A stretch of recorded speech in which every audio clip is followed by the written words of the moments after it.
اعوذ باللہ من الشیطان الرجیم بسم اللہ الرحمن الرحیم الحمد للہ رب العالمین۔ بحث ہماری چل رہی تھی تعریف کے قواعد و ضوابط میں کہ کن قواعد کو مد نظر رکھا جائے تو تعریف صحیح اور حقیقی کہلائے گی۔ دو قاعدے کل آپ کی خدمت میں بیان ہو گئے تھے۔ پہلا قاعدہ یہ تھا کہ تعریف جو ہے وہ جامع اور مانع ہونی چاہیے، اور یہ اس وقت ہو سکتی ہے کہ جب معرف اور معرف مصداق کے اعتبار سے تساوی کی نسبت رکھتے ہوں۔ اور دوسرا قاعدہ جو بیان کیا تھا آپ کی خدمت میں وہ تھا کہ معرف مفہومی اور لفظی اعتبار سے معرف سے زیادہ روشن ہونا چاہیے۔ یہ دو قاعدے آپ کی خدمت میں بیان ہوئے تھے۔ اس کے بعد جو تیسرا قاعدہ ذکر کرتے ہیں وہ یہ کہ تعریف کرتے وقت معرف اور معرف میں مفہومی اعتبار سے تغایر پایا جانا چاہیے، یعنی غیر سے نکلا ہے تغایر، مغایر ہونا چاہیے، یعنی جدا ہونے چاہیے، مفہومی اعتبار سے جدا ہوں، دو الگ الگ مفہوم ہوں، یعنی مفہومی اعتبار سے مترادف نہ ہوں، مفہومی اعتبار سے ایک جیسے نہ ہوں، بلکہ ان میں اختلاف ہونا چاہیے، جدا ہونے چاہیے مفہومی اعتبار سے۔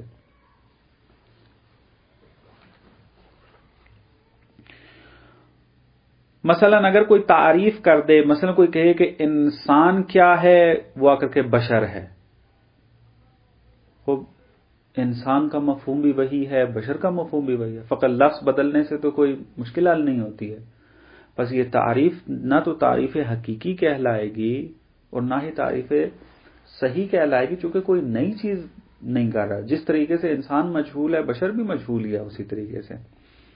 اس کو تعریف لفظی و لغوی تو کہہ سکتے ہیں کہ انسان کو بشر کے ساتھ تعریف کریں، لیکن یہ تعریف حقیقی نہیں کہلائے گی کہ جو ہماری مد نظر ہے۔ بات واضح ہوئی ہے؟ چوتھا قانون جو یہاں پر بیان کرتے ہیں وہ یہ کہ تعریف دوری نہیں ہونی چاہیے۔ یہاں پہ دور کو تھوڑا وضاحت کرنے کی ضرورت ہے، اور یہ قانون جو ہے وہ سمجھ میں آ جائے گا۔ منطق اور فلسفے میں دو چیزیں ذکر ہوتی ہیں کہ جس کے اوپر بہت ساری ہماری دلیلیں قائم ہیں۔ ایک اس میں سے دور ہے اور ایک اس میں تسلسل ہے۔ تسلسل سے ہماری ابھی بحث نہیں ہے، ابھی ہماری بحث دور سے ہے۔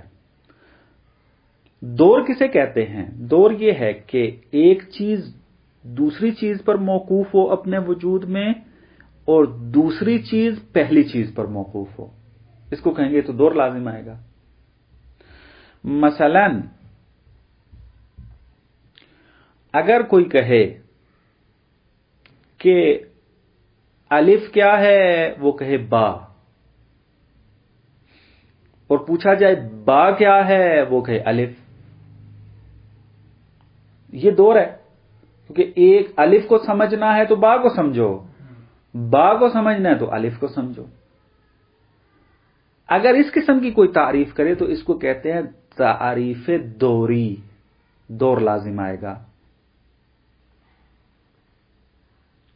یہ دور دو قسم کا ہے۔ بعض اوقات دور جو ہے وہ صریح ہوتا ہے،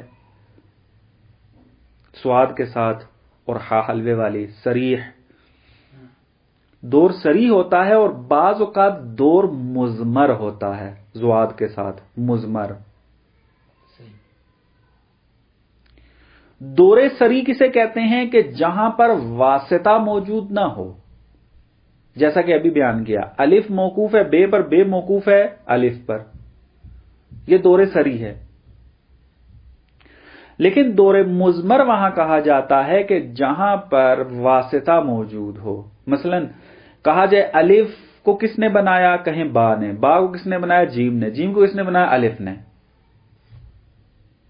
یا مثلا یوں کہیں کہ الف کی تعریف کریں تو کہیں الف با ہے، با کی تعریف کرو، با کیا ہے؟ جیم ہے، جیم کی تعریف کرو، جیم الف ہے۔ اب یہاں پہ جو آپ جیم سے پلٹ رہے ہیں الف کی طرف، تو یہ بھی دور ہی ہے، چونکہ بالآخر آپ پہلے نقطے کی طرف واپس آ گئے ہیں۔ پر جب پہلے نقطے کی طرف واپس آئے ہیں تو یہ دور ہے، لیکن یہاں پر ایک واسطہ موجود ہے، کہاں؟ وہ بے والا، کیونکہ آپ بے سے نہیں پلٹے الف کی طرف، بلکہ کیا ہے؟ جیم سے پلٹے ہیں الف کی طرف۔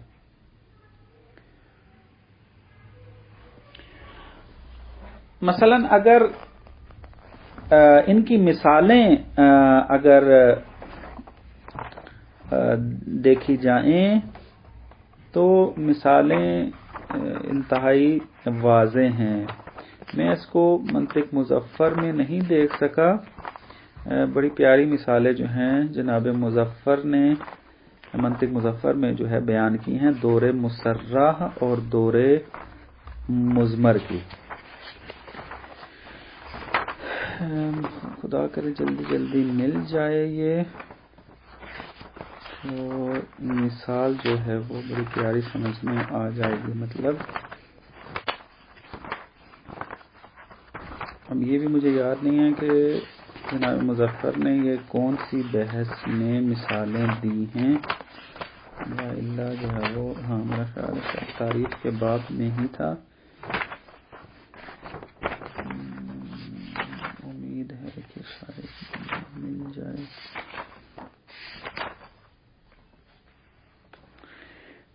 ہاں یہ ہے، مثلا اسی تعریف کی ہی جب بحث چل رہی تھی تو اس میں اسی مطلب کو جو ہے وہ جناب مظفر نے بھی بیان کیا ہے، دور مسرح اور دور مضمر کو۔ دور مسرح کی تعریف اپنا مثال یہ بیان کرتے ہیں کہ مثلا کوئی انسان کہے کہ سورج کی تعریف کرو، اور وہ تعریف یہ کرتا ہے کہ سورج ایک کوکب ہے کہ جو کیا ہے؟ دن میں طلوع کرتا ہے، ایک ستارہ ہے کہ جو کیا ہے؟ دن میں طلوع کرتا ہے، یا سیارہ ہے، جو بھی آپ نام لے لیں۔ کیا سورج کو ستارہ کہتے ہیں؟ سیارہ کہتے ہیں؟ ستارہ کہتے ہیں، بہرحال یہ اچھا، سورج جو ہے وہ کیا ہے؟ کوکب ہے کہ جو دن میں طلوع کرتا ہے۔ اب کوئی بندہ آ کر کہے کہ دن کیا ہے؟ دن کی تعریف کرو، تو کہتے ہیں دن کی تعریف کیا کی جائے گی؟ ایسا زمانہ ہے کہ جس میں سورج طلوع کرتا ہے۔ تعریف دوہری ہے، چونکہ آپ سورج کو پہچاننا چاہتے تھے تو آپ نے تعریف میں دن کا لفظ استعمال کیا، یعنی ایسا کوکب ہے کہ جو دن میں طلوع کرتا ہے۔ پس دن کے ذریعے آپ سورج کی توضیح بیان کر رہے تھے، تعریف کر رہے تھے، لیکن جب آپ کو کہا گیا کہ دن کی تعریف کرو تو آپ نے کہا کہ دن ایسا زمانہ ہے جس زمانے میں سورج طلوع کرتا ہے۔ پس سورج کی تعریف کریں تو دن بیچ میں آتا ہے، دن کی تعریف کرو تو سورج بیچ میں آتا ہے، پس ایک دوسرے پر موقوف ہیں۔ دن کو سمجھنا ہے تو سورج کو سمجھو، سورج کو سمجھنا ہے تو دن کو سمجھو۔ اس کو کہتے ہیں تعریف دوری، اور یہ دور کیا ہے؟ مسرح ہے، یعنی دور سری ہے جس کے اندر واسطہ نہیں ہے، فوراً ہی پلٹ جاتے ہیں۔ سورج کی تعریف کرو وہ کوکب کے جو دن میں طلوع کرے، دن کی تعریف کرو وہ زمانہ جس میں سورج طلوع کرے، تو فوراً پلٹ جاتا ہے، اس کو دور سری کہیں گے۔ دور مضمر کیا ہے؟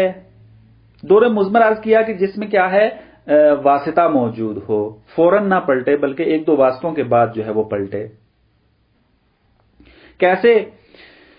مثلا اس کی تعریف جو ہے، اس کی مثال جو ہے جناب مظفر یوں بیان کرتے ہیں، ریاضی سے مثال لے کر آتے ہیں۔ مثلا کہتے ہیں کہ دو کی تعریف کرو، کسی کو کہا جائے کہ دو کی تعریف کرو، وہ کہتا ہے دو کیا ہے؟ زوجن اول، پہلے دو زوج کیا ہیں؟ پہلا زوج کیا ہے؟ دو ہے، یوں تعریف کر دے کوئی بندہ، دو کیا ہے؟ پہلا زوج، زوجن اول۔ آپ عدد ایک سے اگر شروع کریں تو پہلا زوج کیا آتا ہے؟ دو ہی آتا ہے، جفت، یعنی جس کو اردو میں کہتے ہیں۔ اچھا، آپ نے دو کی تعریف کی ہے کہ دو اس عدد کو کہتے ہیں کہ جو پہلا زوج ہے. اب کوئی بندہ اگر آپ کو کہے کہ زوج کی تعریف کرو یعنی جفت کی تعریف کرو تو جفت کی تعریف یہ کی جائے گی، جفت اس عدد کو کہتے ہیں جو مساوی پر تقسیم ہو جائے. جفت کی تعریف ہے جو مساوی پر تقسیم ہو جاتا ہے. 4 جفت ہے 2 میں تقسیم ہو جائے گا، 6 جفت ہے 3 پہ تقسیم ہو جائے گا، مساوی پہ تقسیم ہوتا ہے. خوب، اب کیا ہوا، ہم نے 2 کی تعریف کی زوج کے ساتھ، زوج کی تعریف کی ہم نے کس کے ساتھ کہ وہ منقسم ہو سکتا ہے مساوی کے ساتھ، بس ہم نے مساوی کے ساتھ اس کی جو ہے وہ تعریف کی. خوب، آپ کوئی کہتا ہے کہ خود متساوی کسے کہتے ہیں؟ متساوی کی جب تعریف کریں گے تو کہیں گے کہ متساوی ان 2 چیزوں کو کہا جاتا ہے کہ جو کیا ہیں ایک دوسرے پر صدق کرتی ہیں، ایک دوسرے کے مطابق ہیں. درست ہے؟ ایک دوسرے کے مطابق ہیں، ایک دوسرے جیسی ہیں. مساوی تبھی کہیں گے نا کہ 2 چیزیں تو ہیں لیکن ایک دوسرے کے مطابق ہیں، ایک دوسرے جیسی ہیں. مساوی کی آپ یہ تعریف کرتے ہیں. خوب، اب کوئی بندہ آ کر کہے کہ یہ جو آپ نے تعریف میں کہا ہے کہ 2 چیزیں ہیں، متساوی کیا ہیں؟ 2 چیزیں ہیں کہ جو ایک جیسی ہوتی ہیں. ہم کہتے ہیں 2 چیزوں کی تعریف کرو. شیئان کسے کہتے ہیں؟ 2 چیزیں ہونا کسے کہتے ہیں؟ وہ اگلا بندہ تعریف کرتا ہے شیئان یعنی اثنان. شیئان یعنی اثنان، 2 چیزیں یعنی 2. یہ اردو میں چونکہ بیان کر رہا ہوں لہذا بعض اوقات ممکن ہے یاد ہے. مثلا عربی میں اگر چلیں تو کیا بنے گا؟ عدد اثنین یعنی 2، 2 کا عدد، اثنین یعنی زوج. زوج کی تعریف کرو تو وہ منقسم ہے متساوی کے اوپر. متساوی کیا ہے؟ وہ شیئان ہے کہ جو کہ ایک دوسرے کے مطابق ہیں، ایک جیسے ہیں. شیئان کیا ہے؟ اثنان. شے کیا ہے؟ اثنان. تو اب ہم نے کیا کیا؟ واپس پلٹا اثنان کے اوپر. اب کتنے 2-3 واسطے آئے ہیں. مثلا ہم نے اثنان کی تعریف کرنا چاہی، دیکھیں کتاب میں یوں دائرہ بنا ہوا ہے. اثنان کی تعریف کرنا چاہیے ہم نے زوج کے ساتھ، زوج کی تعریف کرنا چاہیے تو متساویان کے ساتھ کی، متساویان کی تعریف کی تو شیئان کے ساتھ کی، اور شیئان کی جب تعریف کی تو اثنان بیچ میں آ گیا. تو بالآخر ہم نے کیا کیا ہے؟ 3 واسطوں کے ساتھ پلٹ کر آئے اثنان کے اوپر. اس کو کہتے ہیں دور مضمر، یعنی دور ہے لیکن کیا ہے؟ یہ واسطہ رکھتا ہے.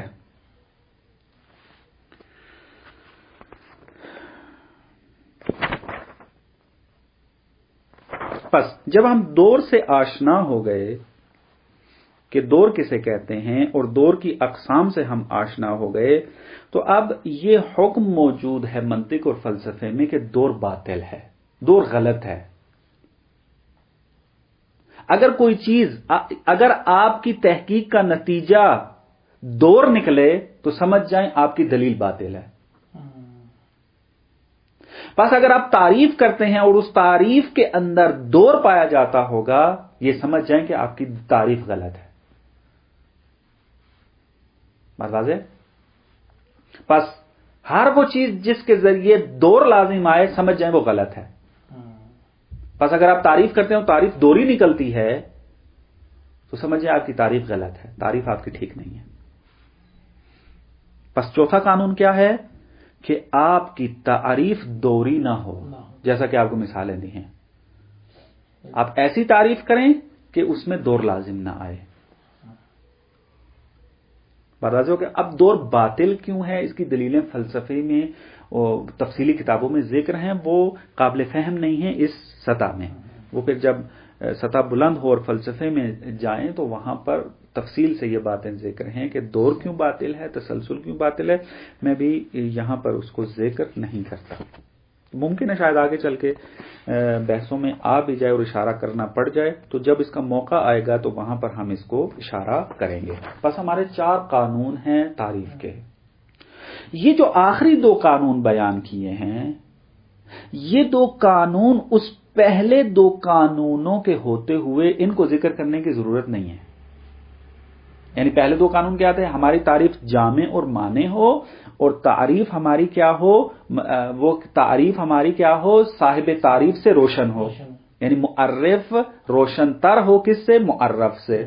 یہ دو کا اس دو قانون کے اندر یہ آخری دو قانون بھی پوشیدہ ہے کہ جہاں ہم نے کہا آ کر کے تغیر مفہومی پایا جانا چاہیے، مفہومی اعتبار سے جدا ہونے چاہیے، اور اسی طریقے سے کیا ہے، تعریف جو ہے وہ دوری نہیں ہونی چاہیے۔ تو یہ کیا ہے، انہی دو قانون جو پہلے ہم نے ذکر کیے ہیں وہ کفایت کرتے ہیں۔ یہ جو دو ہم نے تھوڑی وضاحت کے لیے ذکر کر دیے تاکہ ممکن ہے وہ پہلے دو قانون کوئی بندہ پڑھے ان دو کی طرف توجہ نہ رہے، ہم نے کھول کے بیان کر دیا تاکہ ہر بندہ جو ہے متوجہ ہو جائے کہ یہ قواعد ہونے ضروری ہیں۔ بس اساسی ترین قاعدے کیا تھے؟ وہ دو تھے، یہ دو بھی انہی میں پوشیدہ تھے، لیکن ہم نے تعلیمی اعتبار سے ان کو جو ہے وہ جدا کر دیا، اور وہ یعنی گویا کہ چار ہی قانون ہیں۔ یہ ایک مطلب ہمارا جو ہے وہ ختم ہو جاتا ہے، قواعد و ضوابط ہم نے سمجھ لیے، درست ہے کہ صحیح تعریف کے قواعد کیا ہیں۔ اب بحث آگے آ جاتی ہے کہ تعریف کی اقسام کیا ہیں، کتنی قسم کی تعریف ہم کر سکتے ہیں، کتنی قسم کی تعریف ممکن ہے۔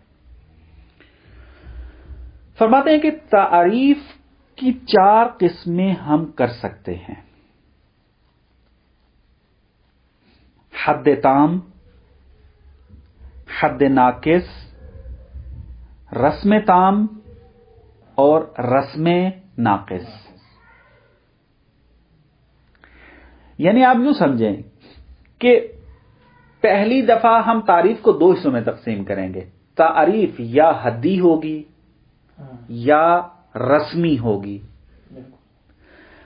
تعریف حدی پھر تقسیم ہوگی دو قسموں کی طرف، یا تام ہوگی یا ناقص، اور تعریف رسمی بھی دو حصوں میں تقسیم ہوگی، یا تام ہوگی یا ناقص۔ اس طریقے سے یہ چار قسمیں بن جاتی ہیں۔ تعریف حدی کے اندر مقصد و غرض و ہدف ایک شے کی حقیقت کو بیان کرنا ہوتا ہے، اور تعریف رسمی کے اندر ہماری اصلی غرض کیا ہوتی ہے کہ ہم اس شے کو دوسری اشیاء سے جدا کر سکیں۔ اور ہم نے کیا کہا تھا؟ تعریف صحیح تعریف وہی کہلائے گی کہ جو یا دو ہدف پورے حاصل کرے یا حد اقل ایک ہدف حاصل کرے۔ وہ کون سا ہدف تھا؟ کہ ایک چیز کو باقی اشیاء سے جدا کر دے۔ تعریف حدی اگر ہو وہ دونوں ہدف پورے کرتی ہے، کیونکہ آپ جب ایک چیز کی حقیقت کو بیان کر دیں گے تو حقیقت کو جاننے کے بعد آٹومیٹیکلی وہ چیز کیا ہو جائے گی؟ باقیوں سے جدا نظر آئے گی۔ جب آپ کو ایک چیز کی تمام ذاتیات کا پتہ چل جائے گا تو آپ کو یہ بھی پتہ چل جائے گا کہ جن کے اندر یہ چیز نہیں پائی جاتی وہ اس تعریف میں نہیں آ سکتے۔ آپ کہہ سکتے ہیں فلانا اس میں نہیں ہے، فلانا اس میں نہیں ہے، کیونکہ آپ کو ملاک مل جائے گا، کیونکہ آپ اس چیز کی حقیقت کو جان چکے ہیں۔ لیکن تعریف رسمی جو ہے وہ ایک شے کو باقی اشیاء سے جدا تو کر دیتی ہے، لیکن اس چیز کی حقیقت کو بیان نہیں کر سکتی، حقیقت کامل حقیقت کو بیان نہیں کر سکتی۔ جب ہم پڑھیں گے کہ ان کی تعریفیں کیا ہیں تو یہ بات ہمیں وہاں پر سمجھ میں آ جائے گی، درست ہے؟ پھر یہاں پر یہ چیز فرماتے ہیں کہ اگر ہم نے یہ جاننا ہے کہ حد تام کسے کہتے ہیں، حد ناقص کسے کہتے ہیں، رسم تام کسے کہتے ہیں، رسم ناقص کسے کہتے ہیں، اگر ہم نے اس کو جاننا ہے تو ہمیں ایک مقدمہ بیان کرنے کی ضرورت ہے۔ اس مقدمے کا نام کلیات خمس ہے۔ خمس یعنی پانچ، کلیات کلی کی جمع ہے، پانچ کلی، یعنی ایسا باب کہ جس میں پانچ کلی کا ذکر ہوتا ہے۔ کلیات خمس. یہ کلیات خمس کا باب انتہائی اہمیت کا حامل ہے.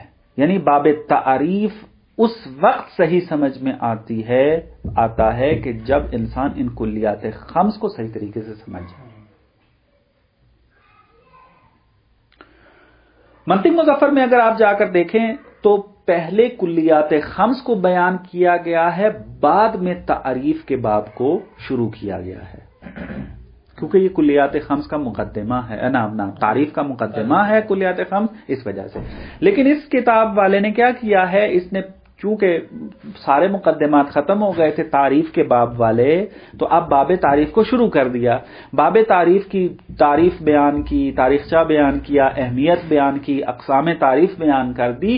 اب آ کر انہوں نے کہا کہ اگر مکمل طور پہ اقسام تعریف کو سمجھنا ہے تو کلیات خمس کو سمجھنا ضروری ہے. تو اب انہوں نے کیا ہے، کلیات خمس کو یہاں پر بیان کرنا شروع کیا. تو یہ درس جو ہے وہ کہاں ہے، 16 نمبر درس میں ہم تفصیل سے پڑھیں گے. ایک اور مطلب جو اس کتاب میں ذکر ہوا ہے وہ یہ ہے کہ ہم آیا ہر چیز کی تعریف کر سکتے ہیں یا بعض ایسے مورد ہیں کہ جہاں پر انسان تعریف نہیں کر سکتا. تو فرماتے ہیں 2 ایسے مورد ہیں کہ جہاں پر انسان تعریف نہیں کر سکتا ان کی. پہلا مورد وہ حقائق کے جو بسیط ہیں، ایسی حقیقت کہ جو کیا ہو، بسیط ہو. بسیط سے کیا مراد ہے، یعنی ایسی حقیقت کہ جو جز نہیں رکھتی، بغیر جز کے ہے، مرکب نہیں ہے. پس جب ایک چیز ایک حقیقت بسیط ہے، جز نہیں رکھتی ہے، تو اس کی تعریف بھی نہیں کی جا سکتی. کیوں؟ کیونکہ تعریف تو اس کی جا سکتی ہے جس کے اجزاء ہوں، کیونکہ تعریف میں اجزاء کو ذکر کیا جاتا ہے کہ ہم ابھی اقسام تعریف کو جب ہم کھول کر بیان کریں گے وہاں یہ مطلب جو ہے وہ سمجھ میں آ جائے گا مکمل طور پہ، کہ تعریف ہوتی ہی اس چیز کی ہے کہ جو اجزاء رکھتا ہو.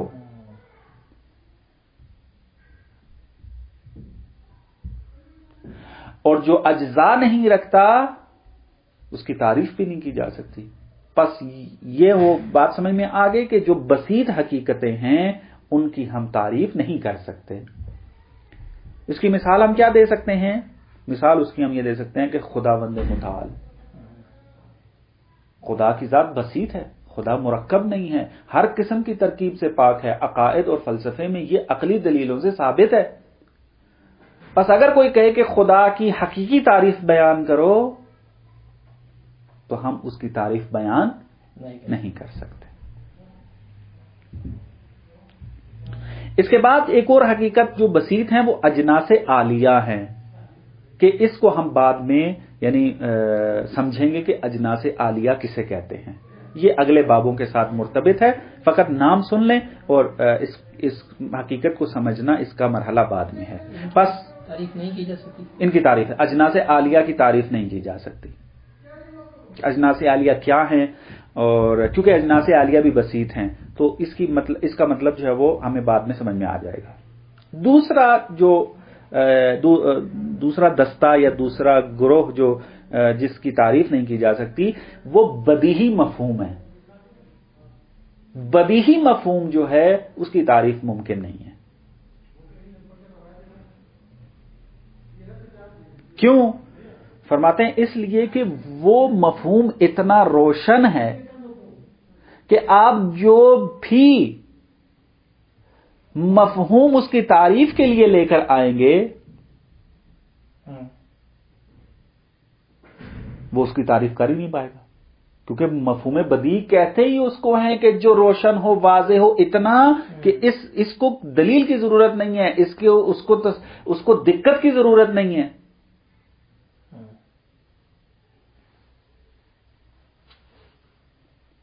انہوں نے ایک مطلب یہاں پہ ذکر کیا، میں اس کو کھولوں گا نہیں چونکہ اس میں پھر وقت زیادہ لگ جائے گا آگے. انہوں نے یہ کہا ہے کہ بدیہی مفہوم کو تعریف کرنا ممکن نہیں ہے، چونکہ اگر تعریف حقیقی کریں گے تو دور لازم آئے گا. جیسا کہ مثلا وحدت کی اگر تعریف کی جائے اس طرح کہ وحدت اسے کہتے ہیں کہ جو تقسیم نہ ہو، جو تقسیم کو قبول نہ کرے. تقسیم نہ ہونے یعنی تقسیم کو قبول نہ کرے. وحدت کو آپ کیا کر رہے ہیں؟ جو تقسیم کو قبول نہ کرے. اور اگر آپ کثرت کی تعریف کرتے ہیں تو اس میں آپ کہتے ہیں کثرت اسے کہتے ہیں کہ جو کیا ہے تقسیم کو قبول کرے. اور اگر آپ کو کہا جائے کہ تقسیم کی تعریف کرو، اس میں بھی کیا ہے یہی مفہوم جو ہیں وہ اس میں آ جائیں گے. میں انشاءاللہ کل ان کی اس دوری ہونے کو بھی تھوڑا وضاحت کر دوں گا کہ مفہوم بدیہی کی تعریف جو ہے وہ دوری کیسے ہوتی ہے. بس یہاں تک ہمیں جو مطلب سمجھ میں آیا، مطلب جو ہے ہمارے واضح ہوا وہ یہ کہ ہم دو گروہوں کی تعریف نہیں کر سکتے، ایک وہ حقائق کے جو بسیط ہیں اور ایک وہ مفاہیم کے جو بدیہی ہیں. بات واضح ہو گئی ہے. بس یہ ہمارا یہاں پر تک جو ہے وہ 15 نمبر لیکچر جو ہے وہ ختم ہو جاتا ہے. اس کے بعد 16 نمبر لیکچر میں ہم وارد ہو جائیں گے کہ جو کلیات خمس کے بارے میں ہے، کہ یہ تھوڑا ہمارا اہم بھی چیپٹر ہے اور یہ تقریباً جو ہے وہ 2 درسوں پر، تقریباً 3 درسوں پر جو ہے وہ مشتمل رہے گا اور تفصیل سے ہم اس کو پڑھیں گے. اور اساسی ترین ہے، دقت کرنے کی ضرورت ہوگی اس میں کہ اس کو کل کرتے ہیں انشاءاللہ. صلی اللہ علیہ وسلم.